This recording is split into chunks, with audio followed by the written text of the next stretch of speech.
आप सभी को नमस्कार। आज हम बात करने वाले हैं सीसैट विषय की और हम देखेंगे कि किस प्रकार से कॉम्प्रिहेंशन को परीक्षा की दृष्टि से हल किया जा सकता है और किस प्रकार से कॉम्प्रिहेंशन में कम समय में बेहतर अंक लाए जा सकते हैं। तो पूर्व में भी मैंने एक आपको ट्रिक बताई थी, एक प्रकार से आपको मेथड बताया था कि किस प्रकार से कॉम्प्रिहेंशन के प्रश्नों को हल करना चाहिए। तो आज फिर से उन्हीं को रिपीट कर दे रहा हूं, तो ध्यान से आप सबको देखना है। सबसे पहले अनुच्छेद या परिच्छेद की बात आ रही है कि किस तरह से इसको हल करना चाहिए। तो जब भी आप देखते होंगे आपके प्रश्न पत्र में अनुच्छेद या परिच्छेद 4 भागों में बटा होता है, मतलब पूरे पेपर में 4 स्थानों पर आपको अनुच्छेद या परिच्छेद देखने को मिलेगा। ऐसा नहीं है कि एक ही स्थान पे सारे अनुच्छेद आपको मिल जाए, एक ही स्थान पे आपके सारे परिच्छेद आपको मिल जाए। आप सब जानते हैं अनुच्छेद परिच्छेद ये सारी चीजें एक ही हैं। इंग्लिश में आप कॉम्प्रिहेंशन कहते हो, पैसेज कहते हो, तो सारी चीजें एक ही हैं। सब मिला के शब्द अलग अलग हैं लेकिन सबके अर्थ एक ही हैं। अब इसमें सबसे सर्वमान्य जो तरीका है वो 2 तरीके हैं और इन दोनों तरीकों को आज हम देखने वाले हैं। सबसे पहला जो तरीका है वो आपका आता है कि जब भी कोई पैसेज हमें मिलता है तो सबसे पहले हमें उस पैसेज को ध्यान से पढ़ना चाहिए। और जब हम उस पैसेज को ध्यान से पढ़ते हैं तो हमें कुछ कीवर्ड उसमें मिलेंगे। कीवर्ड मतलब क्यों, कहां, कैसे, मतलब कोई कारण होगा, कोई विशेष कथन होगा। तो इस तरह के जो कीवर्ड मिलते हैं उनको हमें अंडरलाइन करना होता है। तीसरा काम क्या होता है कि जब हमने पैसेज को पढ़ लिया, कीवर्ड को अंडरलाइन कर लिया, तो हमको जाना है कहां पे, तब इसके बाद हमको जाना है प्रश्नों पे। तीसरा वर्ड हमारा कार्य क्या होता है कि हम प्रश्नों पे जाएं और प्रश्नों को पढ़ें। निश्चित तौर पर यदि एक बार आप जाके प्रश्नों को पढ़ते हैं तो जरूरी नहीं है कि जो आपने पैसेज में अंडरलाइन किया है उन्हीं से संबंधित प्रश्न पूछे जाएं, लेकिन ज्यादातर ऐसे ही होगा कि जो आप कीवर्ड अंडरलाइन करते हैं, क्यों, कहां, कैसे, कारण या कथन कोई है, तो प्रश्न वहीं से बनते हैं। तो यदि आप देखते हैं कि प्रश्न समझ में नहीं आ रहा है तो आपको पुनः प्रश्न पढ़ने के बाद कंप्रिहेंशन पे जाना चाहिए। और जब प्रश्न पढ़ने के बाद आप दोबारा कंप्रिहेंशन पे जाएंगे तो निश्चित तौर पर आपको अपना जवाब कंप्रिहेंशन में मिल जाएगा। तो ये पहला तरीका है और इस तरीके का पालन आप सबको करना चाहिए, इसका अनुसरण करना चाहिए। और इसमें एक्यूरेसी की यदि हम बात करें तो 90% ये एक्यूरेट होता है। यदि आप इस मेथड का फॉलो करते हैं, अनुसरण करते हैं, तो 90% उम्मीद है कि आपका जो पैसेज है उसके उत्तर आप सही कर पाए।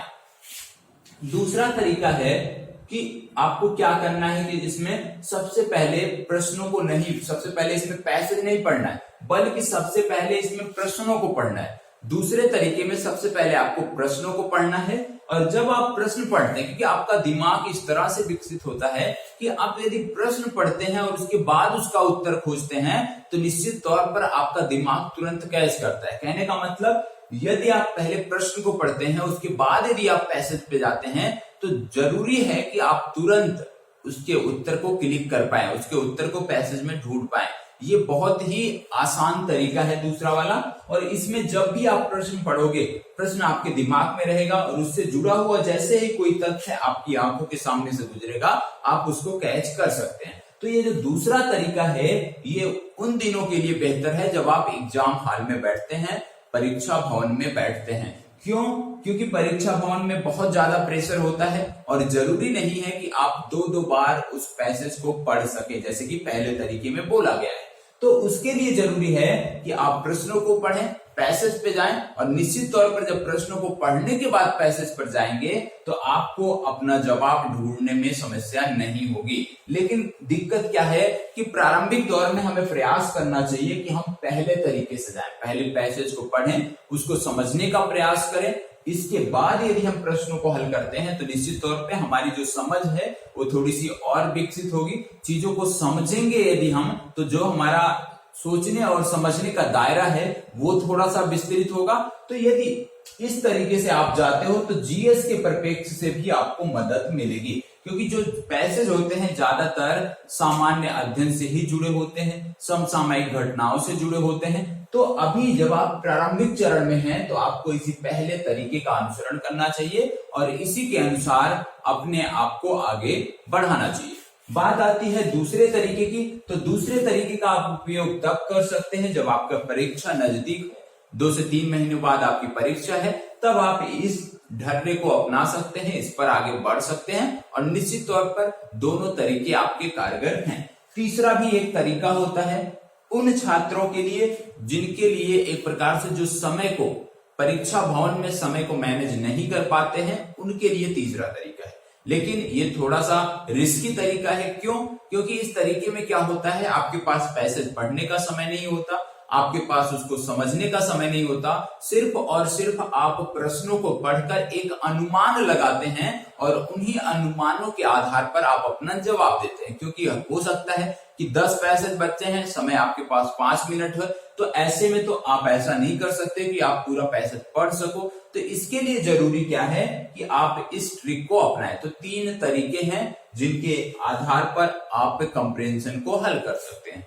और जो लोग, यदि आप देखो, मैंने पूर्व में एक वीडियो बनाई थी, उसमें आपको समग्र रूप से बताया था कि सीसैट किस प्रकार से हल किया जाना चाहिए। तो पहली वीडियो शायद आजाद IAS अकादमी में पब्लिश हुई थी, तो वहां से जाके आप सबको देखनी चाहिए। अब आप सबके पास तरीका हो गया है, चीजें पता चल गई कि किस प्रकार से कंप्रिहेंशन को हल करना चाहिए। तो आपको अब सबसे पहले आना है, जो आपको PDF उपलब्ध कराया गया था, आप सबको PDF मिल चुका होगा इस वीडियो से संबंधित। तो सबसे पहले यदि आपने अभी तक PDF नहीं देखा है, तो सबसे पहले आपको जरूरी है कि आप पहले PDF को वीडियो रोक कर PDF को सारे जो भी 8 PDF इसमें है, टोटल 8 प्रश्न हैं, तो जरूरी है कि इन 8 प्रश्नों को इस वीडियो को रोक कर पहले आप पढ़ें। उनके क्या करना है, सबसे पहले हमें पढ़ना है, जो कीवर्ड नजर आते हैं उनको अंडरलाइन करना है, फिर प्रश्नों को देखना है और अपना जवाब खोजने का प्रयास करना है। सबसे पहले अपनी तरफ से इतना प्रयास करना है, उसके बाद आगे बढ़ेंगे आप तो निश्चित रूप से आपको मदद मिलेगी। अब जैसे हम परिच्छेद नंबर 1 को देखते हैं। परिच्छेद नंबर 1 में कहा गया है, सस्ते और प्रचुर मांस की तलाश के परिणाम स्वरूप फैक्ट्री फार्म बनाए गए हैं, जहां अधिक से अधिक पशुओं को क्रूर और शोचनीय दशाओं में छोटी छोटी ठेरियों में ठूसा जाता है। इस प्रकार के प्रचलनों के परिणाम स्वरूप विश्व की अनेक स्वास्थ्य संबंधी देशांतरगामी महामारियां उठ खड़ी हुई हैं। अब यदि आप देखोगे तो यहाँ पे अंडरलाइन करने लायक वर्ड क्या है कि इस प्रकार का जो प्रचलन चल रहा है, जहां पे कम स्थानों में मांस उत्पादन के लिए ज्यादा पशुओं को रखा जाता है, इससे क्या होता है, स्वास्थ्य संबंधी देशांतरगामी महामारियां जन्म लेती हैं। तो कारण है, और एक कारण है तो इसको अंडरलाइन करना चाहिए। ठीक है, कि कोई भी कार्य हो रहा है तो उसका कारण है, कार्य और कारण यहाँ पे मिल रहा है, तो इसको आपको अंडरलाइन करना चाहिए। आगे बढ़ेंगे तो बता रहा है कि विश्व भर में पशुधन का पालन लगातार बढ़ती हुई क्रूर और तंग दशाओं में किया जा रहा है, जहां पशु अपना लघु जीवन कृत्रिम प्रकाश, प्रतिजैविकों और वृद्ध हार्मोनों के ठसाठस इस्तेमाल के बीच बद्ध होने के दिन तक व्यतीत करते हैं। इसमें भी कुछ कारण दिए गए हैं और उनको बताया गया है कि किस प्रकार से जो पशु मांस के उपयोग के लिए प्रयोग में लाए जाते हैं, मांस के उद्योग के लिए प्रयोग में लाए जाते हैं, उनको किस प्रकार से रखा जाता है, किस प्रकार से उनको समस्याएं झेलनी पड़ती हैं, कब तक, जब तक कि उनका वध नहीं हो जाता। तो आप इनमें भी अंडरलाइन कर सकते हैं। आगे आप बढ़ेंगे तो कह रहा है कि मांस उत्पादन जल की अत्यधिक खपत मांगता है। मांस के प्रत्येक किलोग्राम के लिए 15,000 लीटर जल की आवश्यकता होती है, जबकि 1 किलोग्राम धान के लिए 3400 लीटर, 1 किलोग्राम अंडे के लिए 3300 लीटर और 1 किलोग्राम आलू के लिए 255 लीटर जल की आवश्यकता होती है। तो इसमें आपको बता दिया गया कि किस प्रकार से, सबसे पहले यदि आप पूरे पैसेज को पढ़ें तो आप समझेंगे कि सबसे पहले पूरे पैसेज में बताया गया है कि किस प्रकार से सस्ते मांस के लिए प्रचुर उपलब्धता, जो मांग है उसकी उपलब्धता सुनिश्चित करने के लिए बड़े बड़े पशुओं को जो मांस उत्पादन में लगे हुए हैं, मांस उत्पादन के उद्योग में प्रयोग में लाए जाते हैं, उनको किस प्रकार से तंग जगहों में रखा जाता है। और इन तंग जगहों में रखने के साथ साथ उनको कृत्रिम लाइट के साथ, उनको ऐसे जो उनका भोजन होता है, इस तरह का भोजन उनको दिया जाता है, इस तरह का हार्मोन्स दिया जाता है कि वो कम समय में ही ज्यादा वृद्धि कर सके। मतलब आप देखते होंगे, यदि आप मुर्गी पालन से जुड़े हुए उद्योगों को आप देखे हो तो आप देखेंगे कि उसमें से तो 80% ऐसे होती हैं जो अपने पैरों पे खड़े नहीं हो पाते। क्यों नहीं खड़े हो पाते? क्योंकि उनका जो वेट है वो जो मानक है उससे ज्यादा हो जाता है। जो उनके पैर होते हैं उनके वेट को संभाल नहीं पाते। तो इस तरह के उद्योग धंधे चल रहे हैं जो मांस उत्पादन में लगे हुए हैं। इसी तरह का आपको, जैसे आपने पक्षियों में देखा, इसी तरह का आपको देखने को मिलेगा जो मांस उत्पादन में लगे हुए जानवरों हैं, जैसे बकरी के लिए आप देखने को पाओगे। इसके अतिरिक्त सुअर पालन का भी मांस के लिए ज्यादातर उपयोग होता है, वहां भी इस तरह की मानवीय दशाएं देखने को, अमानवीय दशाएं देखने को मिलती है। तो कहने का मतलब है कि इस पूरे परिच्छेद में सिर्फ और सिर्फ जो केंद्र बिंदु है वो बताया गया है कि मांस उत्पादन में जो लगे हुए लोग हैं वो किस प्रकार से जानवरों को प्रताड़ित करते हैं, किस प्रकार के माहौल में उन्हें रखते हैं। और इसमें लास्ट में यह भी बताया गया है कि किस प्रकार से मांस के उत्पादन में बहुत ज्यादा जल की बर्बादी होती है। अब आप अपने प्रश्न पे आए। प्रश्न कह रहा है कि इस परिच्छेद द्वारा दिया गया सर्वाधिक तर्क संगत और निर्णायक संदेश कौन सा है। अब आपको पूछ रहा है कि कौन सा निर्णायक संदेश तर्क संगत है। इसमें यदि आप देखें तो पहला कह रहा है औद्योगिक पशुपालन से बड़े पैमाने पर मांस का उत्पादन करना सस्ता होता है और यह गरीब देशों को प्रोटीन पोषण प्रदान करने हेतु उपयुक्त है। पैसेज की एक खास बात होती है जो आपके पक्ष में होती है, वो क्या है कि पैसेज में कुछ भी आपको सोचना नहीं होता है। आपको जो जवाब देना है वो सिर्फ और सिर्फ पैसेज के अंदर जो समाहित तथ्य हैं उन्हीं के आधार पर आपको जवाब देना होता है। यहाँ पे आपको अपने विचार नहीं देने होते हैं। और जो पहला कथन कहा गया है, इसमें कहा गया है कि औद्योगिक पशुपालन जो है ये गरीब देशों को पोषण उपलब्धता, प्रोटीन पोषण उपलब्धता सुनिश्चित कराता है। गलत है, क्योंकि कहीं भी इसमें गरीब देशों, अमीर देशों की बात नहीं हुई है। तो पहला कथन तो इसका गलत हो जाता है। दूसरा कह रहा है कि मांस उत्पादन उद्योग पशुओं की प्रति क्रूरता के विरुद्ध कानूनों का उल्लंघन करता है। इसकी भी चर्चा कहीं नहीं हुई है कि ये कानूनों का उल्लंघन करते हैं। हालांकि करते हैं, लेकिन पैसेज में इस बात को कहीं भी रखा नहीं गया है। तीसरा कह रहा है औद्योगिक पशुपालन के द्वारा बड़े पैमाने पर मांस उत्पादन अवांछनीय है और इसको तुरंत रोक देना चाहिए। इसकी भी चर्चा प्रश्न इस कथन में कहीं भी नहीं हुई है, इस पैसेज में कहीं नहीं हुई है कि इसको रोका जाना चाहिए। चौथा कथन कह रहा है, चौथा जो विकल्प है, मांस उत्पादन की पर्यावरणीय लागत अधारणीय होती है जबकि इसका उत्पादन औद्योगिक पशुपालन से किया जाता है। अब यदि आप देखें तो इसमें क्या बात किया गया है कि पर्यावरणीय लागत मतलब जिस प्रकार से हम जल का दुरुपयोग कर रहे हैं, निश्चित रूप से वो गलत है। मांस के उत्पादन में लगे हुए कारखानों में जिस प्रकार से जल का उपभोग हो रहा है वो पैमाना गलत है। तो निश्चित रूप से यदि आप देखेंगे तो इसमें स्पष्ट रूप से यदि हम चारों विकल्पों में देखें तो डी विकल्प इस परिच्छेद की तर्क संगत व्याख्या करता है, क्योंकि इसमें बोला गया है कि जहां प्रचुर मात्रा में मांस के उत्पादन हेतु फैक्ट्री फार्म बनाए गए हैं, वहीं पर पशुओं को क्रूरता से भी रखा जाता है, जल का भी दुरुपयोग किया जाता है। तो निश्चित रूप से हम पर्यावरण के खिलाफ चल रहे हैं। तो इसका जो सही विकल्प है यदि आप देखेंगे तो इसका डी विकल्प सही है। चलिए दूसरे कथन पर जाते हैं, दूसरे परिच्छेद पर जाते हैं। आप सबको दूसरा परिच्छेद ओपन कर लेना चाहिए। और दूसरा परिच्छेद कह रहा है कि एक नर बाघ को पेंच अभ्यारण्य से हटाकर पन्ना राष्ट्रीय पार्क में ले जाकर रखा गया। कहां रखा गया? इसको आप अंडरलाइन कर सकते हो कि पेंच बाघ अभ्यारण्य से हटाकर पन्ना टाइगर रिजर्व में रखा गया। बाद में इस बाघ ने अपने घर की ओर 250 मील लंबी दूरी तय की। मतलब इसने पुनः पन्ना से पेंच की दूरी तय किया। इसको भी आप अंडरलाइन कर सकते हो। आगे कह रहा है इस अकेले बाघ की यह यात्रा एक संकट पर प्रकाश डालती है। कई वन्यजीव अभ्यारण्य मानवता के विशाल सागर के बीच भंगुर आवास के द्वीपों के रूप में विद्यमान हैं। फिर भी कोई बाघ शिकार जोड़े और अपने क्षेत्र की तलाश में 100 मील के प्रास में घूम सकता है। भारत के लगभग 1/3 बाघ अभ्यारण्यों के बाहर रहते हैं। यह स्थिति मानव और पशु दोनों के लिए ही संकटपूर्ण है। बाघ और उसके शिकार तभी अलग रह सकते हैं यदि अभ्यारण्यों के बीच भूमि के मान्य गलियारे हों, ताकि वो बिना छेड़छाड़ के आ जा सके। ये जो पैसेज है ये दर्शाता है क्योंकि ये 2018 में पूछा गया है और उस समय गलियारों की बात हो रही थी, हाथी गलियारों की बात हो रही थी, बाघ गलियारों की बात हो रही थी। जैसे कि एक वन अभ्यारण्य को दूसरे वन अभ्यारण्य से, एक राष्ट्रीय उद्यान को दूसरे राष्ट्रीय उद्यान से जोड़ा जा सके। पहले पूर्व के समय में ऐसा था, प्राकृतिक मार्ग बने हुए थे जहां से कोई बाघ उत्तराखंड से होकर मध्य प्रदेश जा सकता था, मध्य प्रदेश से कर्नाटक जा सकता था। लेकिन आज इस दौड़ भाग के जीवन में जो अवसंरचना विकास हमने किया है, हमने सड़कों का जो जाल बिछाया है, उसमें जो इनके प्राकृतिक मार्ग थे एक क्षेत्र से दूसरे क्षेत्र में जाने के, वो हमने समाप्त कर दिए हैं, ब्लॉक कर दिए हैं। तो निश्चित तौर पर यह समस्या देखने को मिल रही है। अब पूछ क्या रहा है इस कथन में, प्रश्न पढ़ते हैं फिर इसके बाद समझते हैं।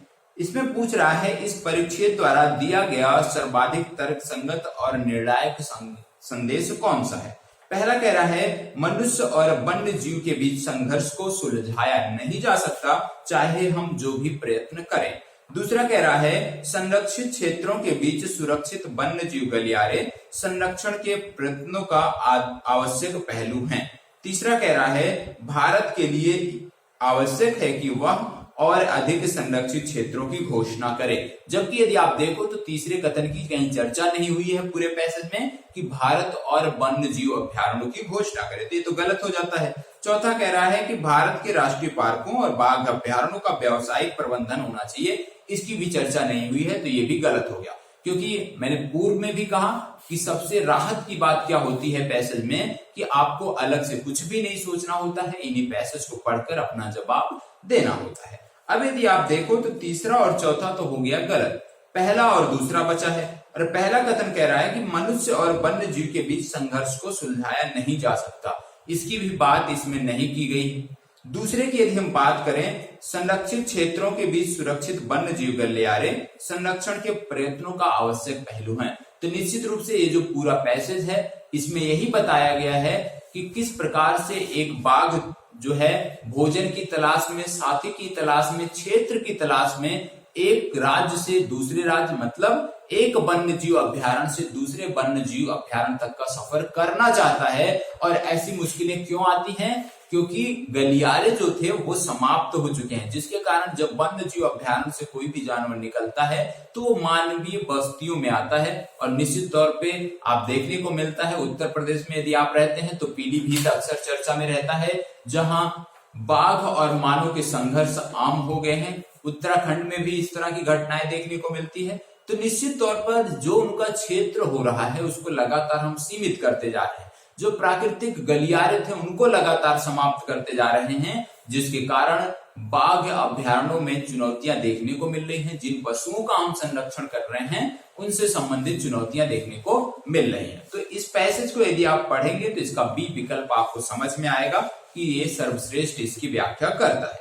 अब इसमें एक प्रश्न और भी दिया है, ये कह रहा है कि उपयुक्त परिच्छेद के संदर्भ में निम्नलिखित पूर्व धारणाएं बनाई गई हैं। क्या बनाई गई हैं? कह रहा है कि एक संरक्षित क्षेत्र से दूसरे संरक्षित क्षेत्र में स्थान परिवर्तन हुए वन्य जीव के संरक्षण करने की रणनीति प्रायः सफल नहीं होती है। कह रहा है कि एक संरक्षित क्षेत्र से दूसरे संरक्षित क्षेत्र में स्थान परिवर्तन हुए वन्य जीव के संरक्षण करने की रणनीति प्रायः सफल नहीं होती है। निश्चित तौर पे जब हम एक संरक्षित क्षेत्र से दूसरे संरक्षित क्षेत्र में वन्य जीवों को नहीं ले जाएंगे, उनके मार्ग को प्रशस्त नहीं करेंगे, उनके गलियारों को नहीं बनाएंगे, तो ये जो हमारी मुहिम है वन्य जीव संरक्षण की, ये सफल नहीं हो सकती। ठीक है, लेकिन इसमें क्या बनाया गया है, इसमें क्या धारणा बनाई गई, पूछ रहा कि कौन सा पूर्व धारणा बनाई गई है। तो इस पैसेज को आपने जैसे ही पढ़ा तो तुरंत इसमें आपने देखा कि एक बाघ को पेंच से उठाकर कहां ले जाया गया, पन्ना ले जाया गया, और वह पुनः 250 मील की दूरी तय करता है, मतलब वो पुनः अपने पूर्व वाले आवास में वापस आना चाहता है। तो इसमें बोला गया है कि ये जो धारणा है, क्या पूर्व धारणा बनाई गई है? तो पूर्व धारणा इसमें यही बनाई गई है कि यदि एक संरक्षित क्षेत्र से दूसरे संरक्षित क्षेत्र में हम स्थान परिवर्तन करते हैं तो ये जो रणनीति है ये सफल नहीं हो सकती। क्यों नहीं सफल हो सकती? क्योंकि वन्य जीव गलियारे समाप्त हैं, कहीं ना कहीं वो मानव बस्तियों में आएगा वन्य जीव अभ्यारण्य से निकलकर, और यदि मानव बस्तियों में आएगा तो मानव पशु संघर्ष, मानव जानवर संघर्ष देखने को मिलेगा और निश्चित तौर पर शिकारियों की चपेट में वो आ सकता है। तो जो पहला है, यही पूर्व अवधारणा बनाई गई है कि वर्तमान समय में जरूरी है कि जिस वन्य जीव अभ्यारण्य में कोई भी बाघ रह रहा है वो उसी में ही रहे, उससे बाहर ना निकले, क्योंकि उसके प्राकृतिक जो गलियारे थे वो अब समाप्त हो चुके हैं।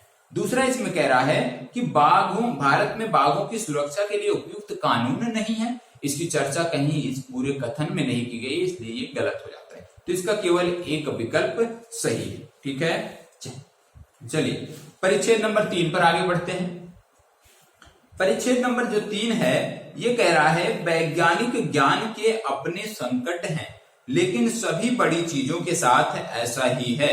उन संकटों के परे जिनके द्वारा यह वर्तमान को डराता है, एक संभावित सुखी विश्व जो कि गरीबी रहित है, युद्ध रहित है, रोग मुक्त है का भविष्य निरूपण करता है, जो और किसी से नहीं हो सकता है।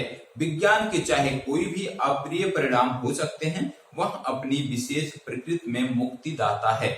अब इसमें पूछ रहा है विज्ञान के बारे में बताया गया कि किस प्रकार से विज्ञान के लाभ और हानि दोनों हैं, लेकिन वर्तमान समय में इसके लाभ ज्यादातर हैं और कोई भी देश यदि विज्ञान को साथ लेकर नहीं चलता है तो वो विकास नहीं कर सकता। तो इसमें बहुत सारी चीजें बताया है, चाहे गरीबी रही तो गरीबी हटाने के लिए तकनीकी का प्रयोग हो रहा है, युद्ध ना हो उसके लिए भी तकनीकी का प्रयोग हो रहा है, रोग मुक्त के लिए भी तकनीकी का प्रयोग हो रहा है, विज्ञान का प्रयोग हो रहा है। तो निश्चित रूप से आज विज्ञान समय की मांग है। अब इसमें पूछ रहा है कि निम्नलिखित में से कौन सा एक परिच्छेद सबसे महत्वपूर्ण निहितार्थ है। अब इसमें पहला है सुखी विश्व विज्ञान का स्वप्न है, कहीं भी इसकी चर्चा नहीं भी है, गलत हो जाता है। दूसरा कह रहा है विज्ञान ही एक सुखी विश्व का निर्माण कर सकता है, लेकिन यह अकेला बड़ा संकट नहीं है, इसकी भी चर्चा कहीं नहीं हुई है।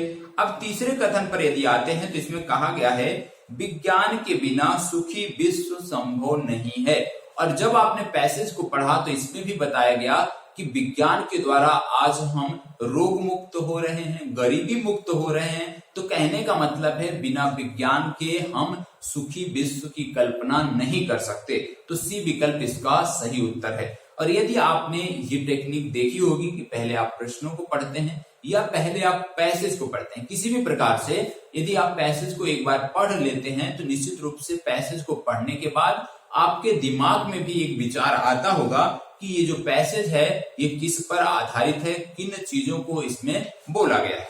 तो निश्चित रूप से ये आपके लिए काफी मददगार साबित होगा। चलिए अब हम देखते हैं परिच्छेद नंबर 4। परिच्छेद नंबर 4 को देखते हैं। इसके बाद के जो परिच्छेद हैं जैसे 5 हो गया, 6 हो गया, 7 हो गया और 8 हो गया, इन सब को आप स्वयं हल करेंगे और परिच्छेद नंबर 4 को हम देख लेते हैं। परिच्छेद नंबर 4 कह रहा है कि कुछ लोगों का विश्वास है कि नेतृत्व एक ऐसा गुण है जो या तो जन्म से होता है या बिल्कुल नहीं होता। परिच्छेद कह रहा है कि कुछ लोगों का मानना है कि नेतृत्व एक ऐसा गुण है जो या तो जन्म से होता है या तो व्यक्ति में होता ही नहीं है। दूसरा कह रहा है कि यह सिद्धांत मिथ्या है, यह मिथ्या है क्योंकि नेतृत्व की कला अर्जित की जा सकती है। मतलब कुछ लोग ऐसे हैं जिनका मानना है कि जो नेतृत्व की कला है वो सिर्फ जन्मजात होती है, ठीक है, या तो बिल्कुल नहीं होता। मतलब यदि किसी में नेतृत्व की कला है तो वो जन्मजात है, बाद में नेतृत्व की कला नहीं होती है, कहने का मतलब ये है। लेकिन कुछ लोगों का कहना है ये मिथ्या है क्योंकि नेतृत्व की कला अर्जित की जा सकती है और अवश्य ही सिखाई जा सकती है। ठीक है, तो दो गुट हैं यहाँ पे। एक का कहना है कि नेतृत्व की कला जन्मजात है, नहीं तो होती ही नहीं है। दूसरा कह रहा है ये जन्मजात नहीं भी हो तो भी उसको सिखाया जा सकता है। इसके बाद यदि आप देखो तो इसमें कह रहा है कि यह खोज युद्ध के समय में की गई है और प्राप्त परिणाम प्रशिक्षकों को भी आश्चर्य में डाल देते हैं। बाएं जाने या दाएं जाने के विकल्पों का सामना होने पर हर सैनिक जल्दी ही समझ जाता है कि किसी भी ओर जाने का एक त्वरित निर्णय लेना अंतहीन चर्चा में लगे रहने से बेहतर है। किसी भी दशा का एक दृढ़ चुनाव कर लें तो उसमें सही होने का तब भी संयोग हो सकता है जबकि कुछ ना करना लगभग निश्चित तौर पर गलत है। ये पूरा जो कथन है, सबसे पहले इसको मैंने पूर्व में भी बताया कि नेतृत्व की कला से संबंधित है। जैसे कि कुछ लोगों का मानना है कि नेतृत्व जन्मजात होता है, लेकिन कुछ लोगों का मानना है कि नेतृत्व जन्मजात नहीं है, तो भी उसको सीखा जा सकता है, सिखाया जा सकता है। उदाहरण के रूप में इन्होंने युद्ध भूमि का वर्णन किया है कि यदि कोई सैनिक युद्ध लड़ रहा है और एकाएक उसके सामने दो विकल्प हैं। मान लीजिए कोई सैनिक युद्ध लड़ रहा है जिसमें इसमें दर्शाया गया है और सामने से दुश्मन का अटैक हो रहा है और उसके पास सिर्फ दो रास्ते हैं। एक तो है कि वो सबसे पहली बात कि वो दुश्मन का अटैक है और उसे बच नहीं सकता, तो उसके पास दो विकल्प हैं कि या तो वो दाएं जाए या तो बाएं जाए। मतलब मान लीजिए कोई भी व्यक्ति किसी भी समय ऐसी समस्या में है कि उस समस्या का समाधान उसके अंदर नहीं है, उस समस्या का समाधान वो नहीं कर सकता है, तो उसके पास दो ही विकल्प हैं कि या तो वो पीछे हट जाए या तो वो समस्या से लड़ा रहे। लेकिन जब वो जानता है कि हम इस समस्या से जूझ नहीं सकते हैं, इससे हम प्रभावित ही हो जाएंगे, तो निश्चित रूप से वो त्वरित निर्णय क्या करेगा, पीछे हटने का करेगा। तो ऐसे समय में कहने का मतलब है कि जब भी कोई समस्या वाली सिचुएशन होती है, स्थिति होती है, तो जो व्यक्ति का मन मस्तिष्क है, यदि आप उसके लिए तैयार भी नहीं हो तो त्वरित निर्णय दिमाग कर लेता है। ठीक है। दूसरा उदाहरण के रूप में यदि आप देखो, मान लीजिए कोई एक नदी है, आपको पार करना है लेकिन आपको तैरना नहीं आता है, तो आप क्या करोगे? जरूरी तो नहीं है, मान लीजिए जाना बहुत आवश्यक है, ठीक है, और तैरना भी नहीं आता आपको और नदी पूरे बहाव में बह रही है, तो निश्चित रूप से आप क्या करोगे? भाई नहीं जाते हैं, विचार जो है पार जाने का उसको आप त्याग कर दोगे। क्यों? क्योंकि आप जानते हो कि आपको तैरना नहीं आता है और आप डूब सकते हो। तो ये विचार कहां से आया? जरूरी नहीं कि पहले आपने नदी देखा हो, पहले इस तरह की सिचुएशन आई हो। तो कहने का मतलब है जब परिस्थितियां उस प्रकार की होती हैं तो जो हमारा दिमाग है वो त्वरित निर्णय कर लेता है, और जो निर्णय करता है उसको यदि वो प्रयास करे तो उसको सफल भी कर सकता है। ठीक है। तो अब यदि देखें तो कह रहा है कि इस परिच्छेद के लेखक का मत यह है कि नेतृत्व को केवल युद्ध के अनुभव से सिखाया जा सकता है। गलत है। दूसरा कह रहा है नेतृत्व को अर्जित भी किया जा सकता है और साथ भी सिखाया जा सकता है। जी हाँ, नेतृत्व जो है उसको अर्जित किया जा सकता है, सिखाया भी जा सकता है, जरूरी नहीं कि वो जन्मजात हो। यही कथन इसकी सही व्याख्या करता है। सी विकल्प भी देख लेते हैं। कह रहा है कि प्रशिक्षण के परिणाम दिखाते हैं कि अपेक्षा से अधिक लोग नेतृत्व अर्जित कर लेते हैं। इसकी भी चर्चा कहीं नहीं हुई है कि जिनको भी हम प्रशिक्षण देते हैं ज्यादातर लोग सीख ही जाते हैं। इसकी भी चर्चा कहीं भी इसमें नहीं हुई है। चौथा है कठिन प्रशिक्षण के बावजूद बहुत कम नेता बनते हैं। इसकी भी चर्चा नहीं की गई है। तो निश्चित रूप से जो बी विकल्प है वो आपके इस परिच्छेद की सही व्याख्या करता है। ठीक है। तो आपने देखा कि किस प्रकार से ये परिच्छेद आसानी से हल हो रहे हैं। चलिए एक लास्ट देख लेते हैं, पांचवा। टोटल 8 परिच्छेद है, बाकी के आपको स्वयं करने हैं। तो पांचवा मैं एक बार फिर से देख लेता हूं। ठीक है। पांचवा परिच्छेद क्या कह रहा है कि WTO का सदस्य होने के कारण भारत उन समझौतों से बंधा हुआ है जिन पर भारत समेत इसके सदस्यों ने हस्ताक्षर किए एवं अनुसमर्थन भी किया है। समझा जाता है कि कृषि समझौते के अनुच्छेद 6 के अनुसार कृषि उत्पादों के लिए न्यूनतम समर्थन मूल्य उपलब्ध कराने से विकृति आएगी और इसे सीमाओं के अधीन रखा गया है। न्यूनतम समर्थों से उत्पन्न आर्थिक सहायता विकासशील देशों के लिए कृषि उत्पादन के मूल्य के 10% से अधिक नहीं हो सकती है। भारत में पीडीएस के लिए न्यूनतम समर्थन मूल्य और खाद्यान्न का सार्वजनिक स्टॉक होल्डिंग आवश्यक है। यह संभव है कि कुछ वर्षों में उत्पादकों को दी जाने वाली आर्थिक सहायता कृषि उत्पादन के मूल्य के 10% से अधिक बढ़ जाए। अब आपको पूरे कथन को जब आपने पढ़ लिया तो सिर्फ ये यही बता रहा है कि जो मूल्य सहायता हम उपलब्ध कराते हैं विशेषकर विकासशील देशों में, जैसे भारत में विभिन्न फसलों के लिए समर्थित मूल्य घोषित किया जाता है। ठीक है। तो वही कह रहा है कि WTO में इसकी निर्धारित किया गया है कि आप कितना दे सकते हैं और विकासशील देश उससे ज्यादा दे रहे हैं। और इस परिच्छेद को पढ़ने के बाद आपको सही विकल्प चुनाव करना है। पहला कह रहा है भारत को अपने पीडीएस को संशोधित करना चाहिए। दूसरा कह रहा है भारत को WTO का सदस्य नहीं होना चाहिए, ये तो एकदम गलत हो जाता है। तीसरा कह रहा है भारत के लिए खाद्य सुरक्षा व्यापार के साथ टकराव उत्पन्न करती है, यह भी कहीं भी नहीं बोला गया है। तीसरा कह रहा है भारत अपने गरीबों को खाद्य सुरक्षा देता है, ये भी कहीं नहीं बोला गया है। तो यदि हम देखें उपयुक्त परिच्छेद में तो जो पहला कथन है कि भारत को पीडीएस को संशोधित करना चाहिए, ये सर्वमान्य है, सही उत्तर है। क्यों? क्योंकि भारत समझौतों से बंधा हुआ है और समझौतों के अंदर क्या है कि हमें 10% तक ही सहायता उपलब्ध करानी है, उससे ज्यादा नहीं। तो यदि हम संशोधित नहीं करेंगे, अपने आप को चेंज नहीं करेंगे, जो सहायता का पैटर्न अभी बना है, तो आने वाले दिनों में ये 10% को क्रॉस कर जाएगा। और जब 10% को क्रॉस कर जाएगा, क्योंकि हम अंतरराष्ट्रीय संधि से बंधे हुए हैं, WHO में हमने हस्ताक्षर किया है, तो ये अंतरराष्ट्रीय नियमों के खिलाफ होगा, अंतरराष्ट्रीय संधियों के खिलाफ होगा और इससे भारत को WHO में समस्या हो सकती है। तो भारत को समस्या ना हो इसके लिए क्या करना चाहिए कि हमें 10% से अधिक जो पैमाना है WHO का, उसी के अंतर्गत ही रहना चाहिए। तो इस प्रकार से यदि देखें तो परिच्छेद बहुत ही आसान होते हैं। सिर्फ इन दो फार्मूलों का आप उपयोग करें। या तो आप सबसे पहले अभी हम क्या कर रहे हैं, अभी हम प्रयास कर रहे हैं कि पहले कंप्रेहेंशन पढ़ें, उसके बाद प्रश्नों पे जाएं और आपको भी इसी आधार पर आगे बढ़ना होगा। बाकी के 3 परिच्छेद जो हैं ये आपके लिए होमवर्क है, आपका काम है, आप इनको हल करेंगे। ठीक है, हल करने के बाद यदि आपको कोई समस्या होती है तो आपको सारे विकल्प बताए गए हैं, चैट बॉक्स है, सारी चीजें हैं, तो आप वहां से संपर्क कर सकते हैं। तो अपने इस सीसेट की क्लास में मैं आप सबसे यहीं पर विदा लेता हूं, फिर मिलेंगे शनिवार को। तब तक के लिए इसी प्रकार हमारे साथ बने रहें। धन्यवाद।